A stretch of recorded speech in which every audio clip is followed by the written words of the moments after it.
right, Tag, you're it.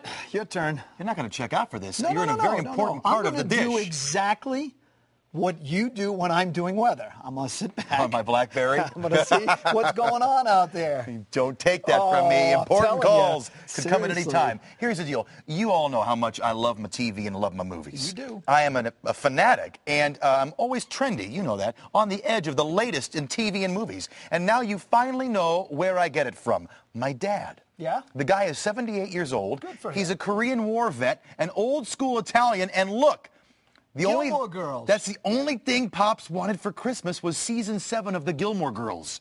Look at that face. He couldn't be happier. He loves the Gilmore Girls. Right.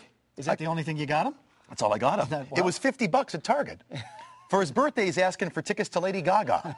Love you, Pops, and Merry Christmas, Gilmore Girls. Ay, ay, ay. All joking aside, I had a great time home for Christmas. The whole family went out to watch some movies. Turns out we weren't alone. Looks like the 3-day holiday weekend will set a new record for ticket sales. How about $278 million in sales in 3 days? Avatar led the pack with $75 million, followed by Sherlock Holmes, Alvin and the Chipmunks. I want to see that one. You want to see Alvin and the Chipmunks? No, I want to see Sherlock Holmes. Yeah, Sherlock Holmes is a good one. Yeah, my kids are seeing Alvin and the Chipmunks this afternoon. Rounding out the top 5 was It's Complicated, the Dave Frazier story. Okay. No, that would be here. That'd be my story, surely. Yeah. Hey, forget 2.5 men. How about 2.5 years? That's the kind of jail time Charlie Sheen could face if he's charged and convicted in his Christmas Day debacle. Prosecutors say they won't decide until February whether to file charges against him. Sheen was arrested Christmas Day in Aspen. Think that'll be next year's Christmas card? I think so. I don't know about that. His wife, Brooke Mueller, says he became violent toward her, even claiming at one point that he threatened her with a knife. Now, we got word today that Charlie is heading back to rehab. He's already been twice. Reports have surfaced that both Charlie and his wife were drinking heavily the night of the incident. The DA says the menacing charge is the most serious charge against Charlie, and if he is charged and convicted, he could face a sentence of 2 to 8 years in prison. Why don't you leave that picture up just a little longer? I'm sure Charlie Sheen is thrilled by. Do you want to put the photo up again? Show the folks at home. Hey, kids, Just in gather case you around. missed it, here's Go Uncle ahead. One more. Charlie. You want to show it again? Apparently, we're not going to show it again. No. What we will do is go to a mug that's much, much more attractive. I mean, you want a good-looking mug? You go to TMZ.com out of L.A. The most handsome mug on television. There he is, Dax, my pal. How you doing today? I'm good. How about you? I had a great Christmas. Glad to be back home. And we were talking about Charlie Sheen. This thing is hard to believe it happened in our own backyard in Aspen. Well, you guys are crazy out there. You know, I'm from there. I can understand. Well, we're crazy, but we're not that crazy. This is where we all get it from. All of our, Colorado roots. Thin air. The thin air out here. Yeah, it makes you a little nuts. You actually have the 911 tape that his wife made? Yeah, we got the 911 tape put up on the website. I know you guys got a copy of it, so if you want to play that, we can go ahead and listen to her calling in. You know, my husband had me, look at me, with a knife, and I was scared for my life, and he threatened me. Okay, are you guys separated right now? Yeah, right now we have people that are separating us, but I have to file the report or else. Are there other people there? Does he still have the knife?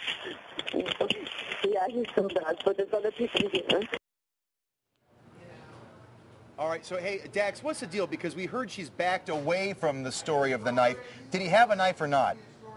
Well, he did have a knife. We got our hands on the affidavit from the cops that were there that day that interviewed the two of them. And basically, Brooke is saying it all escalated when she said she wanted to divorce him. It was about 3:30 in the morning.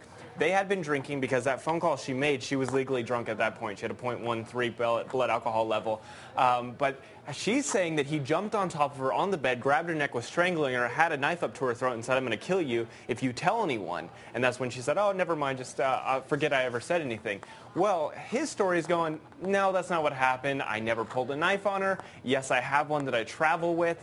And it's in the other room." The cop goes over there, grabs the knife. It's already open in the locked position. So things are kind of contradicting themselves through their whole stories. But on that same note, one of the cops did notice that she did have some redness under her neck, which she said was caused by him strangling her on the bed. Now, we heard earlier today that he's going back into rehab. This is not something new for Charlie Sheen. He has a history of alcohol and drug problems, right? Yeah, well, most of Hollywood seems to have that these days. It seems like everyone's on that horrible train ride. Except for you, Dax. You've always walked the straight and narrow, haven't you? I have. I'm a good boy. He's a good hometown boy there from Castle Rock. He lived right down the road. He was raised good. Hey, by the way, quickly, you had a happy Hanukkah, yes? What are you doing for New Year's Eve? We're having a party at my house. Chris, you're more than welcome, but I know you've got many more plans going on. Well, I'm not going to accept an offhanded, you're more than welcome invitation. I didn't get a written or even email invite. I'm just afraid you're going to make me sing like show tunes all night, which I hate. That's true. That's true. Go ahead, sing Old Lang Syne for us before you go today, Dax. I'm done. Not going to do it at all. All right. Always great to see you, my friend. We'll check in with you tomorrow. Dax, one of my favorite guys out there at TMZ.com. All right. He is right about that, though. About what, the show tune thing? Yeah, I'm sorry. Nothing says party like show tunes. Absolutely. Am I right? I'm no, right. You're on the wrong road. You know, Dave Frazier and I have learned so much over the years from our role model and our inspiration, Tyra Banks. If you don't believe us, just check out our fierce runway moves. Like this. Go, Dave. Show them what you're made of. Go, Dave. Go. Come on. Get in the shot. Well, You call that working it? working it. All right, Working fine. it again. Jeez. Wow, that was scary.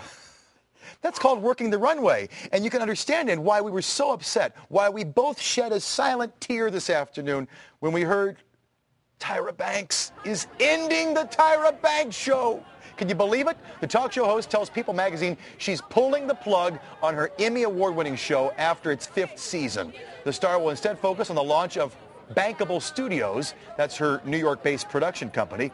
Banks will continue to work on another show, America's Next Top Model. That competition is slated to return on our sister station, CW2, in February. The deuce. You want to do your move one more time? We can cue Not I got the really. music ready. No. The music could happen. And if you want to do I it, don't have a bottle of Tylenol. Go. Go. Just that. That's called the sprinkler. All right. I can do that one. Okay, sing it with me, would you? No. Monogamy. Do, do, dee, dee, do. Monogamy. Do, do, do, do. Tell you one gal who's not singing monogamy. It's Angelina Jolie. Despite settling down with Brad for the past 4 years, she says she does not think monogamy is required for a healthy relationship. Do you agree with? Does Brad know that? He knows this. She tells a German news magazine, quote, "I doubt fidelity is essential for a good relationship." She says this freedom applies to all aspects of her life with Brad, saying, quote, "Living together doesn't mean being chained together." Ah, she's redefining marriage. Do you agree with her, Dave Frazier? I don't think so. No. No. You're an old-fashioned guy. Well, there you have it. Angelina Jolie, clearly not old-fashioned. And that is your dish for this Monday. Nicely done. Take a bow. Thank you. If you live in Colorado, you more than likely have skied at one point or another in your life. Yeah, but getting the kids up the hill can be a little bit tough. Up next, we're talking with a Colorado organization that's making it easier and helping our schools in the process. It's a 2-for-1. It's twofer.